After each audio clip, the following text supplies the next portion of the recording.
এনসিপির নেতাকর্মীরা বারবার কেন মার খাচ্ছেন? বারবার কেন তাদের উপর হামলা হচ্ছে? মানে হবিগঞ্জ হামলার শিকার হলেন, তারপর সিলেটে গেলেন, সেখানেও হামলার শিকার হচ্ছেন কেন? এটা দেখতে হবে যে হামলার শিকার হওয়ার জন্য কোনো ইনস্টিগেশন অর্থাৎ প্রয়োজনা তাদের নিজেদের তরফ থেকেও আছে কিনা সেটা একটি বিষয়। দেখুন, সভ্য রাজনীতিতে একটি রাজনৈতিক দল মিছিল মিটিং করবে, সমাবেশ করবে, এলাকায় যাবে নির্বিঘ্নে। সরকার তাদের নিরাপত্তা বিঘ্নিত যেন না হয় সেটা চেষ্টা করবে এবং তাদের নিরাপত্তার বিষয়টাও দেখবে সরকার। কিন্তু সরকারকে সহযোগিতা করাটাও যারা রাজনীতি করেন তাদের একটা অংশ। এটা তো এমন না যে সরকার পতনের আন্দোলন, কিংবা এমন না যে আম, খুব আহামরি জমায়েত, এমন না। দেখুন, এনসিপি জুলাইকে সামনে রেখে তাদের দেশব্যাপী যে জনসংযোগ সেটি করার চেষ্টা করছে। আমি যতদূর জানি তারা 10 দিন ধরে উত্তরবঙ্গে সম্মেলন করেছে, গেছে মানুষের কাছে। একটা জায়গায় কিন্তু স্থানীয় বিএনপি নেতা কর্মী বরঞ্চ সহযোগিতা করেছে। কিন্তু এই সহযোগিতাটা তারা নিচ্ছে বিএনপি, এবার স্থানীয় বিএনপি এবং পুলিশ প্রশাসনের। কিন্তু প্রতিনিয়ত তাদের তরফ থেকে ইনস্টিগেশনের যে একটা বিষয় এসেছে, সেখানে প্রত্যেকটা জায়গায় কিছু লোকাল পলিটিক্স এর ডাইমেনশন থাকে। তো সেইগুলো যদি বুঝে রাজনীতিটা না করা হয়, তাহলে একটা হিতে বিপরীত হতে পারে। এখন এইটা কি ন্যাচারাল, না তারা চেষ্টা করছে লাইমলাইটে আসার জন্য? সেটা করতে গিয়ে কিছু রাজনীতির বয়ান ভাষা এমন ভাবে ব্যবহার করছে যে স্থানীয় যেসব লোকালি রাজনীতিবিদ যারা দীর্ঘদিন আন্দোলন সংগ্রামে ছিলেন এবং যাদের দীর্ঘ ত্যাগ তিতিক্ষা আছে, তাদেরকে যখন আপনি ডিমেইন করেন, তাদেরকে যখন আপনি নিচু ভাষায় কথা বলেন, সেটা স্থানীয় কর্মী সমর্থকদের মনে একটা দাগ কাটে। তো সেইটার সুযোগ তারা নিচ্ছে কিনা সেটি একটা বিষয়। আরেকটা বিষয় আমি বলেছি, আইন শৃঙ্খলা বাহিনী যেহেতু হেল্প করছে, আইন শৃঙ্খলা বাহিনীকেও হেল্প করা প্রত্যেকটা রাজনৈতিক দলের উচিত। যেমন আমি কিছু ভিডিও দেখেছি। দেখুন, একটা ছেলেকে আম, তার চোখে আঘাত লেগেছে, এটা কোনোভাবেই কাম্য নয়। কিন্তু যেটা হয়েছে, ফার্দার ইনভেস্টিগেশন যেন না হয়, ফার্দার যেন ঝামেলা না হয়, এজন্য পুলিশের তরফ থেকে একটি 144 ধারা জারি করা হয়েছিল। হয়তো 144 ধারা জারি না করেও জিনিসটা হ্যান্ডেল করা যেত, সেটা করে নাই। না করাতে হয়েছে বিষয়টা লাইমলাইটে অনেক প্রচারণায় চলে এসেছে, সংবাদপত্রের প্রচার প্রচারণায় চলে এসেছে। তাতে সরকারের খুব বেশি লাভ হচ্ছে বলে মনে হয় না। কিন্তু তাদেরও যে কি খুব বেশি লাভ হচ্ছে, যেসব কিন্তু আপনি যে কথাবার্তা। বললেন যে তারা আহ, লাইমলাইটে আসার জন্য আমি করছে, আমি শেষ করি তো লাইমলাইটে আমি তো শেষ আসছেন। করি হ্যাঁ।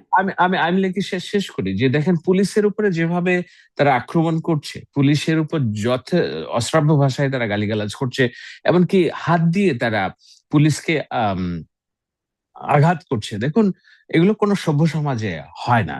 আপনি আমেরিকাতে থাকেন, আমি আমেরিকাতেই থেকেছি, দেখেছি যে পুলিশের সাথে সরাসরি কনফ্রন্টেশনে গেলে, পুলিশ তো রাষ্ট্রের, তাদের টাকায় যারা জনগণ রাজনীতি করছে তাদের টাকায় তো পুলিশ রাষ্ট্রের আইন শৃঙ্খলা বাহিনীর দায়িত্বে থাকে, এবং এটা রাষ্ট্র সমাদৃত, রাষ্ট্র স্বীকৃতি একটা বিষয়। সেই জায়গায় আপনি যখন তাদেরকে আঘাত করেন, তখন পাল্টা আঘাতের একটা সম্ভাবনা তৈরি হয়। আপনি যখন স্থানীয় রাজনীতিবিদকে বলেন যে খেলা করব, তখন তারাও খেলার জন্য উদ্বুদ্ধ হয়। তো এই জন্য আমি বলছি যে ইনস্টিগেশন গুলো কোথায় হচ্ছে, কিভাবে হচ্ছে, এটি পরিকল্পিত কিনা তাদের তরফ থেকে, যেন তারা মার খায় এবং সেটি নিয়ে হইচই হয়, সেটা নিয়ে তারা একটা কাওয়াজ তৈরি করবে, সেটাও হতে পারে। দেখতে হবে। কিন্তু আমি বারবার বলছি, এগুলো কোনোটাই কাম্য না। হুম। আমরা এই ধরনের রাজনীতি চাই নাই, এবং আমার দৃঢ় বিশ্বাস যে সরকারের শীর্ষ মহল থেকেও তারা চায় না যে এই ধরনের রাজনীতির শাহজালাল, এই কথাগুলো না দৃশ্যপট আবার মানে রচিত একটু হোক। আওয়ামী লীগের মুখে শোনা কথাগুলোর মতো মনে হচ্ছে যে পুলিশকে আঘাত করলে পুলিশ কি করবে, পুলিশ সেটা সভ্য সমাজে পুলিশ তো ব্যবস্থা নেবেই, এরকম মনে হচ্ছে। কিন্তু আমার প্রশ্নটা কিন্তু আপনার কাছে সেখানে যে পুলিশের দায়িত্ব নিরাপত্তা, বা সরকারের দায়িত্বের কথা আপনি বলছেন, তাদের নিরাপত্তা যেন বিঘ্নিত না হয় এই জন্য সরকার কাজ করবে, কিন্তু সরকার আসলে কি করলো? সিলেটে এরকম হামলার শিকার হলো, তারা সুনির্দিষ্টভাবে বলে দিল ছাত্র দলের নেতাকর্মীরা হামলা চালিয়েছে। কোনো মানে তাদের বিরুদ্ধে মামলাও করলো, অনেক ভোগান্তি পুহিয়ে তারপর মামলা করতে হলো, তারপর তাদের বিরুদ্ধে খুব ব্যবস্থা হলো না। পুলিশ দাঁড়িয়ে দাঁড়িয়ে দেখলো যখন তাদেরকে মানে তাদের উপরে হামলা হলো, পুলিশ দাঁড়িয়ে দাঁড়িয়ে দেখলো, পুলিশ সেখানেও খুব ব্যবস্থা নিল না। আবার সিলেটে সেখানেও এরকম তাদের পুলিশের সামনেই তারা মানে হামলার এই ঘটনাগুলো ঘটলো। ফলে মানে পুলিশ কি করছে? এবং তারপরে যদি আমরা বলি খুবই সবসময় সরব থাকা স্বরাষ্ট্রমন্ত্রী এই বিষয়ে খুব বক্তব্য দেখছি না, প্রধানমন্ত্রী তো খুব একটা বলেন না, ফলে তাকেও দেখা যাচ্ছে না। পুলিশের পক্ষ থেকেও খুব যে শক্ত বয়ান স্বরাষ্ট্রমন্ত্রীকে দেখতে পাচ্ছি না অন্তত আমরা। মানে কেন? মানে যেটা ওরা বলছে, মানে এনসিপি নেতারা বলছে যে সরকারের মদতেই হচ্ছে, তারেক রহমানের গ্রিন সিগন্যালে হচ্ছে, তাই কি আসলে?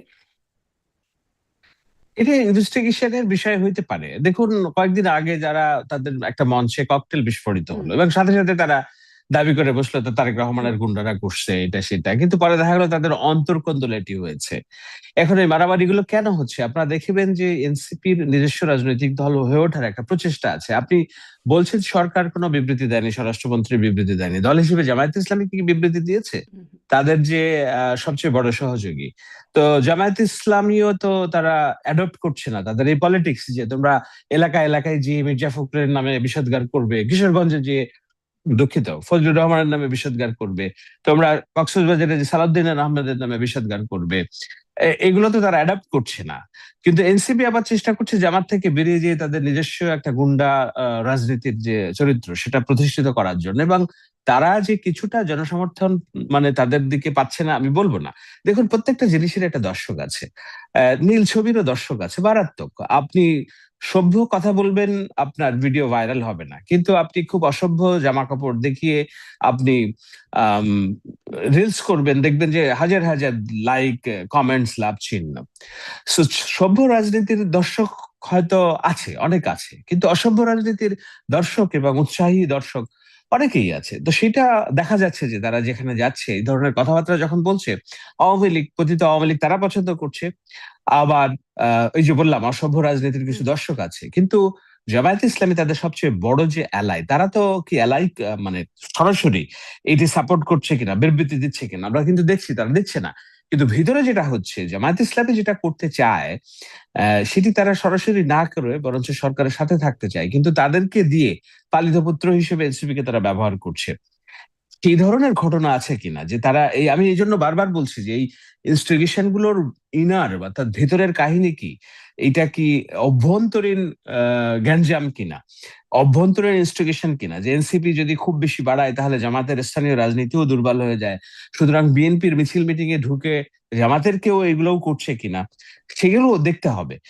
আবার যদি স্পেসিফিক ভাবে কোনো ছাত্রদল বিএনপির কেউ পরিচিত থেকে থাকে, নিশ্চয়ই এটি নিয়ে মামলা হয়েছে, তারা যে মামলা করেছে নিশ্চয়ই আইন শৃঙ্খলা বাহিনী সেটা দেখবে। আমি তো বলেছি যে সভ্য রাজনীতিতে এই ধরনের আহ গুন্ডাগিরি এবং একজনকে আঘাত করা কিংবা অশ্রাব্য ভাষায় সিনিয়র নেতাদের গালিগালাজ করা, আমাদের তাদেরকে দেশের ডিমিং রাজনীতি তো করা, খুব এটা সভ্য আমরা রাজনীতি পারমিট না। করি না। এটা তো একটা কালচারে পরিণত হয়েছে। বিশেষ করে ৫ই আগস্টের পরে আরো বেশি করে। মানে এত সব গালি শোনা যায় যেগুলো আগে কোনোদিন মানে শোনা যেত না, এতটা অন্তত এত পাবলিকলি শোনা যেত না।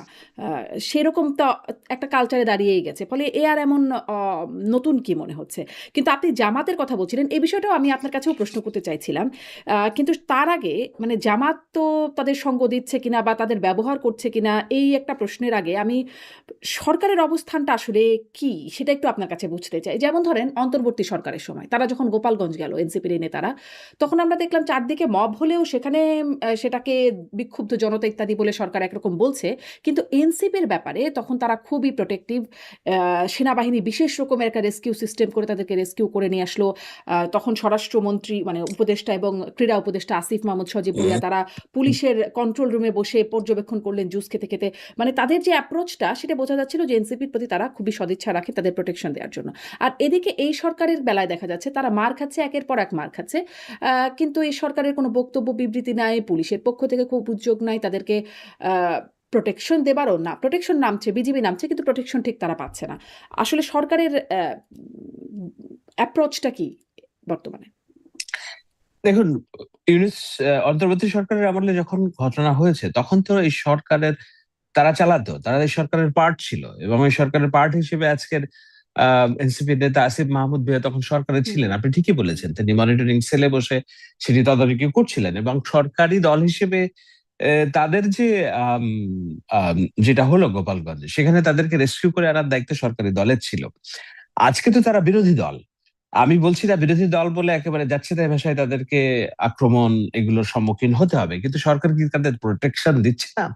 আমি তো স্পষ্টভাবে দেখেছি যে পুলিশ প্রোটেকশন দিয়েছে, কিন্তু পুলিশকেও ইনস্টিগেট করা এবং পুলিশকে সরকারের পার্ট হিসেবে নানানমুখী স্লোগান দেওয়া, এইসবের ঘটনাও ঘটেছে। আমি তা তো একেবারে দিবেই মোটা না। দাগে যদি যদি দেখি, পুলিশের সামনে তাদেরকে মারে এবং পুলিশ যদি নীরব থাকে তাহলে তা দিবেই। তাছাড়া আর কি করবে?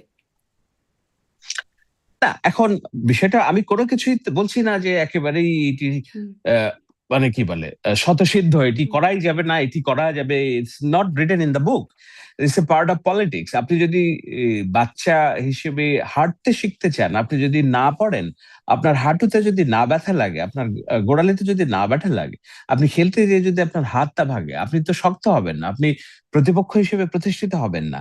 সুতরাং যা কিছুই হচ্ছে ভালোর জন্যই হচ্ছে আমি বলে মনে করি। কিন্তু সেটা হলো যে আমি বলছি রাজনীতির ভাষাটা এবং হুম। আচরণটা যদি সংযত থাকে, তাহলে এটা নর্মাল পার্ট অফ প্রসেস। আপনি আমেরিকাতে থাকেন, বিরোধী দল রাজনীতি করে না, ব্ল্যাক লাইভ ম্যাটার নিয়ে আমরা বিদ্রোহ দেখিনি, সেখানে পুলিশের কামান দেখিনি, সেখানে পুলিশের নিষ্পেষণ দেখিনি।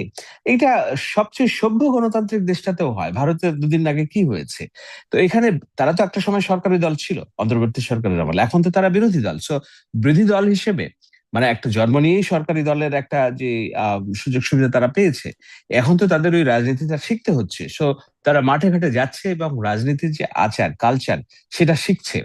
আপনি বলছেন যে আমাদের যে অসভ্য জঙ্গলি রাজনীতি, এটা বাংলাদেশের একটা কালচার, আমি এটাকে বাই করতে চাই না, বিশ্বাস করতে চাই না। এই কারণে চাই না যে না, আমরা এই জঙ্গলি রাজনীতি করব না বলেই এটাকে ওয়াদাবদ্ধ হয়েছে, নতুন রাজনীতি করব বলেই ওয়াদাবদ্ধ হয়েছি।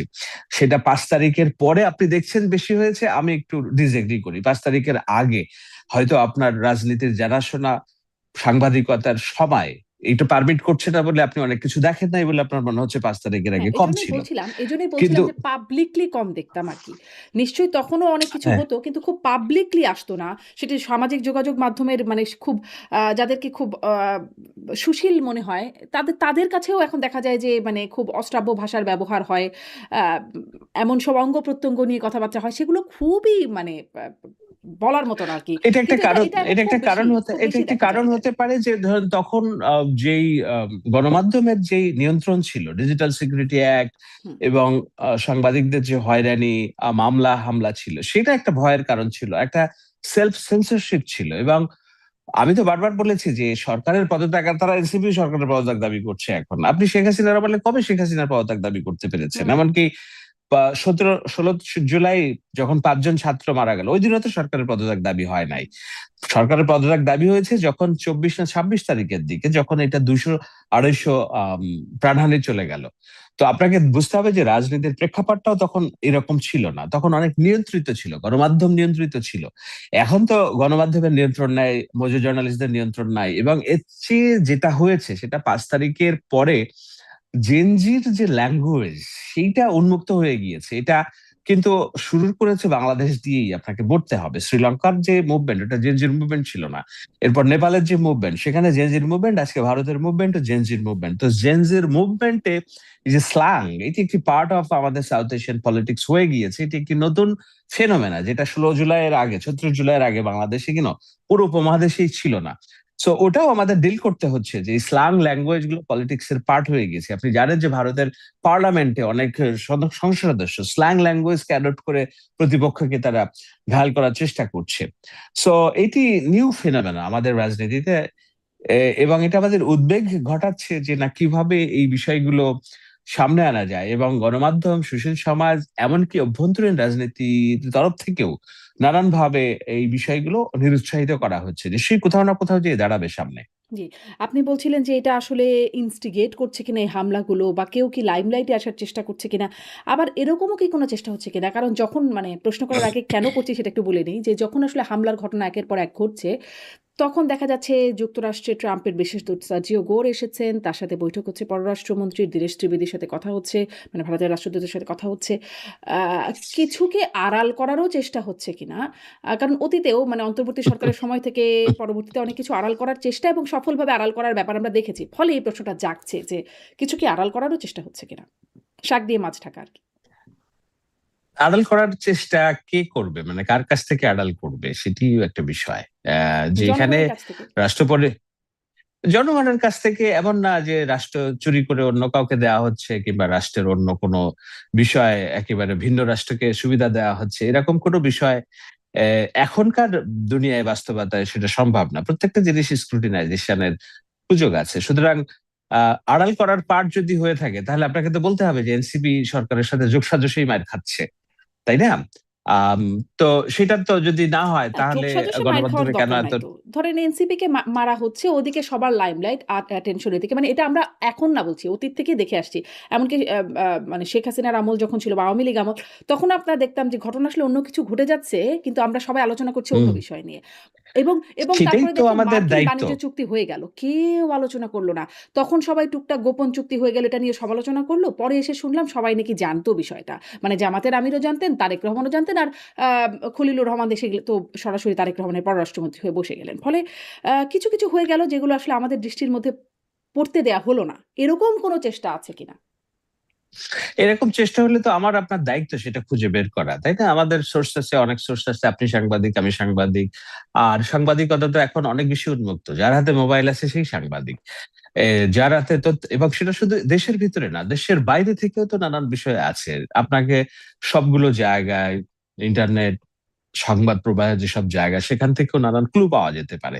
তো সাংবাদিক হিসেবে আমার আপনার দায়িত্ব যে এগুলো বার করে এবং সেগুলোকেই লাইমলাইটে নিয়ে আসা, যে না, এইসব বিষয়গুলো কিন্তু হয়ে যাচ্ছে।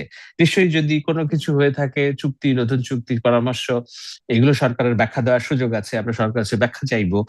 এবং ওরকম কিছু হচ্ছে কিনা সেটা তো আমাদের খুঁজে বের করতে হবে। আমরা আসলে সরকার শুধুমাত্র তো ব্যাখ্যা দেয় না। সরকার তো ব্যাখ্যা দেয় না, শাহিদ আলম। সরকার তো ব্যাখ্যা দিল না কিভাবে কেন ডক্টর খলিলুর রহমান হয়ে গেলেন পররাষ্ট্রমন্ত্রী। সরকার তো ব্যাখ্যা দিল না মার্কিন বাণিজ্য চুক্তি নিয়ে কোনো রকম কথাবার্তা বা সংসদে কোনো আলোচনা হলো না। মানে সরকার তো ব্যাখ্যা দেয় না আসলে। এখন আপনি আম, একটা রাষ্ট্র পরিচালনা করার জন্য যদি আপনাকে জনগণ নিরঙ্কুশ ম্যান্ডেট দেয়, আপনি জনগণের কাছে ওয়াদা করেছেন নির্দিষ্ট কিছু উন্নয়ন কর্মকাণ্ড, আপনার যেসব সোশ্যাল সেফটি নেট, রাষ্ট্রীয় নিরাপত্তা, এনার্জি সিকিউরিটি, আমার যে $5 বিলিয়ন গার্মেন্ট ইন্ডাস্ট্রি, সেটি, ব্যবসায়ীদের নিরাপত্তা, আমার যে প্রায় কয়েক কোটি নারী শ্রমিক গার্মেন্ট ইন্ডাস্ট্রিতে আছে, তাদের চাকরির হুম। নিরাপত্তা নিশ্চিত করা, তো এইগুলো করার জন্য কে না কে করনা পাড়তা হে। আপনাকে, আপনি যখন সংসার চালান, আপনি যখন সংসারের শীর্ষ নেতা, আপনাকে কে না কে করনা পাড়তা হে, তাই না? সেটা, এখন সেটার জন্য হয়তো কোথাও কারোর সাথে চুক্তি হবে, যেই চুক্তি আমাদের ফেভারে হবে। কোথাও চুক্তি হবে যেটা আমাদের সরাসরি অর্থনৈতিক ফেভারে হবে না, কিন্তু আমার ইম্পোর্টকে, এক্সপোর্টকে ত্বরান্বিত করবে। আমার যে আমার রাষ্ট্রের সিকিউরিটি তো আমার গার্মেন্টস সেক্টরের স্থিতিশীলতা। আপনি দেখেন, ঢাকা শহরের আশপাশে জুড়ে যদি গার্মেন্টস শিল্পে অস্থিরতা হয়, তাহলে রাষ্ট্রের নিরাপত্তা কোথায় যেয়ে দাঁড়াবে? তো আমার এই বিপুল সংখ্যক, কয়েক কোটি নারী শ্রমিকের চাকরি নিশ্চিত করে রাখার জন্য যদি আমার অন্য কোথাও ছাড় দেওয়া লাগে, তো এটা তো রাষ্ট্র যিনি পরিচালনা করবেন তার মগজে আছে। সেটা ডিল করার জন্য যদি বেটার ডিল মেকার আপনার সামনে থাকে, তাহলে কেন তাকে গভর্নমেন্ট অ্যাপয়েন্ট করবে না? আপনি খলিলুর রহমানের কথা বলছেন তো, সরকার দেখছে যে উনি হয়তো বেটার ডিল মেকার, উনি এই ডিলটা মেক করতে পারবেন, ওনাকে সামনে রেখেছে। কিন্তু আবারও বলি, এমন তো না যে এই সরকারি চাকরি একেবারে পার্মানেন্ট, একেবারে অনন্তকালের জন্য থাকবেন। কেউ যদি তার পারফরমেন্স শো করতে না পারেন, তাকে নতুন করে ওই জায়গায় অন্য কাউকে নিয়োগ করার, এগুলোরও বিষয়ে তো আমাকে দেখতে হবে, সরকারকে সময় দিতে হবে। 6 মাসে এখনো হয়নি। হুম। আর যেসব চুক্তির কথা বললেন, আমি এই জন্য বলছি যে এই চুক্তিটা এই সরকার তো করে নাই, করেছে পূর্ববর্তী সরকার। এই সরকার বারবার বলছে চুক্তির এই যেই সরকারকে জানিয়ে ধারাগুলো করা আছে। হয়েছে। মানে তারেক রহমানকে জানিয়ে করা হয়েছে।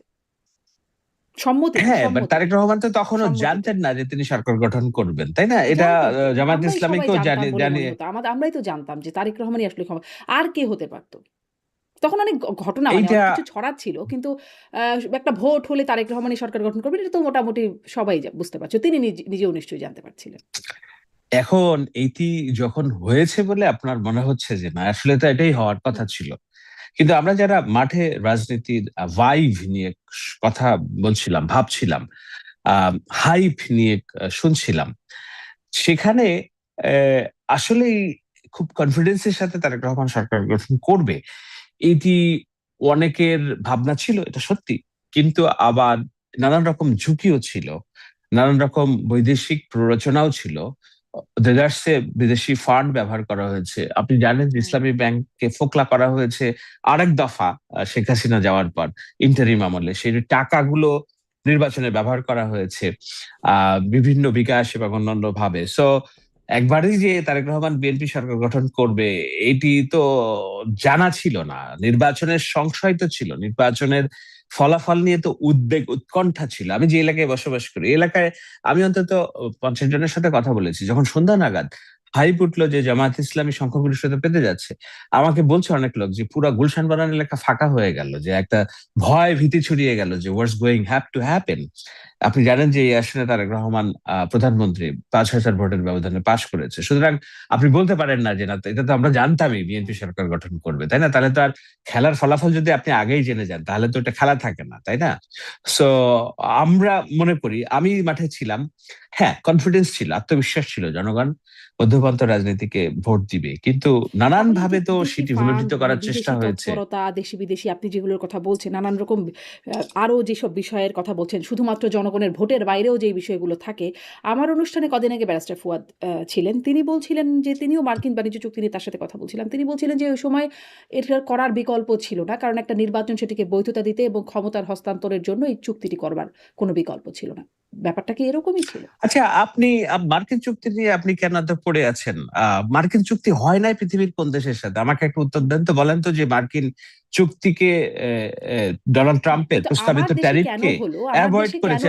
কেন এটা না নিয়ে না, কথা আমি বলছে বলি, না? আমি এটা আপনি একটু জানতে না চাইছিলাম, কেন, আর কিছু না। না কথা সবাই বলছে, কথা হচ্ছে এই যে আমি আপনি কথা বলছি, কথা বলছি তো। আপনি বলছি, কিন্তু ভারতের সরকার পার্লামেন্ট, বলছে না, বিরোধী দল বলছে না, অন্তর্বর্তী সরকারও বলেনি। নো, এইটা একেবারেই আমার মনে হচ্ছে যে এইটাকে টেনে নিয়ে আসা হচ্ছে বারবার। আপনি নরেন্দ্র মোদীর গভর্নমেন্টের কথা বলেন, কে কি তার জনগণের কাছে জবাবদিহি করেছে কিনা যে কি চুক্তি করেছে? আমাদের চেয়ে হাজার গুণে বেশি তার রাষ্ট্রের এটাকে কি বলে শেখ স্বার্থ হাসিনার সরকার জলাঞ্জলি দেওয়ার ফেলে চুক্তি দেওয়া হলো, বলে। মানে এই কথার একটা অন্যতম একটা বিষয় ছিল যে ভারতের কাছে দেশ বেচে দিচ্ছে, গোপন চুক্তি হচ্ছে, সেগুলো আমরা জানি না। তো তাই এক্সকিউজ তো মি সেই শারমিন, একই এক্সকিউজ। শেখ হাসিনার সরকারকে ফেলে দেওয়া হয়েছে মানে মার্কিন চুক্তি, মার্কিন প্ররোচনা, I don't buy that logic. এটি আপনাদের একটা ধারণা থাকতে পারে। শেখ হাসিনা একবারে পিওর ক্লিন গণ অভ্যুত্থানে পড়েছে এবং কিন্তু ওই যে মাসুদ, মানুষের হান্নান মাসুদের সাথে সম্মিলিত। আবার একটা ফোনালাপ ইদানিং বের হলো। মানে অনেকগুলো বিষয় মিলিয়ে তখন কি আসলে মার্কিনের উপস্থিতিটা একদমই আপনারা উড়িয়ে দেন? মানে আ ধরেন একদম, ফরহাদ মাজারের বক্তব্য, যে তিনি একদম স্পষ্টই বলেছেন। তারপরে আমেরিকান যারা আছেন, জেফরি স্যাক্স থেকে শুরু করে মাইক বেঞ্চ বা ইভেন ডোনাল্ড ট্রাম্পের $1 মিলিয়ন সহায়তার কথা। আ মানে আমাদের দেশের আসিফ মাহমুদরাও বলছিলেন যে এম্বাসির সাথে যোগাযোগ। হান্নান মাসুদের একটা ফোনালাপ সম্প্রতি মানে ফাঁস হলো। সেখানেও বলছেন যে কিভাবে যোগাযোগটা করছেন মার্কিন এম্বাসি। মানে আমাদের দেশে গণ অভ্যুত্থান হচ্ছে, মার্কিন এম্বাসি কেন এত গণ অভ্যুত্থানের সৈনিকদের সাথে বা যোদ্ধাদের সাথে তারা কেন এত যোগাযোগ? মানে এত তাদের তৎপরতা। ফলে তাদের কি কোনোই ভূমিকা ছিল না? আমি দেখি না, আমি একেবারে ক্লিন, তাহলে খুব এগুলোকে কনফিডেন্স কি মনে নিয়ে করেন? বলি। এই যে এই বিষয়গুলোকে কি মনে করেন?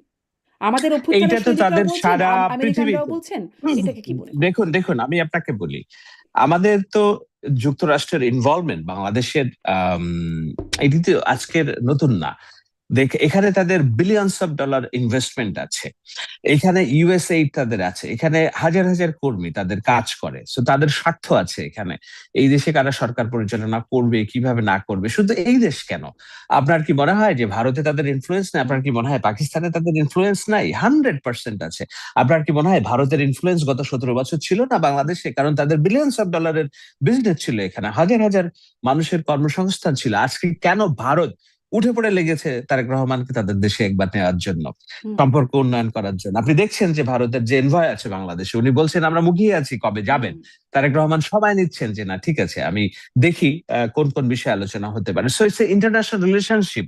ইন্টারন্যাশনাল রিলেশনশিপে যুক্তরাষ্ট্রের প্রভাব বাংলাদেশে কোনোদিন কমতি ছিল না। তো এই দেশে যুক্তরাষ্ট্র মানে তো শুধু সরকার না, যুক্তরাষ্ট্রের সিভিল সোসাইটি অনেক পাওয়ারফুল। সেই সিভিল সোসাইটি জনগণের ট্যাক্সের টাকা গভর্নমেন্টকে যে দেয়, তার একটা অংশ তারা এনশিওর করতে চায় যে পৃথিবীর অন্যান্য দেশে কিভাবে ডেমোক্রেটিক ভ্যালুজ প্র্যাকটিস হচ্ছে সেখানে তোমরা নজর রাখো।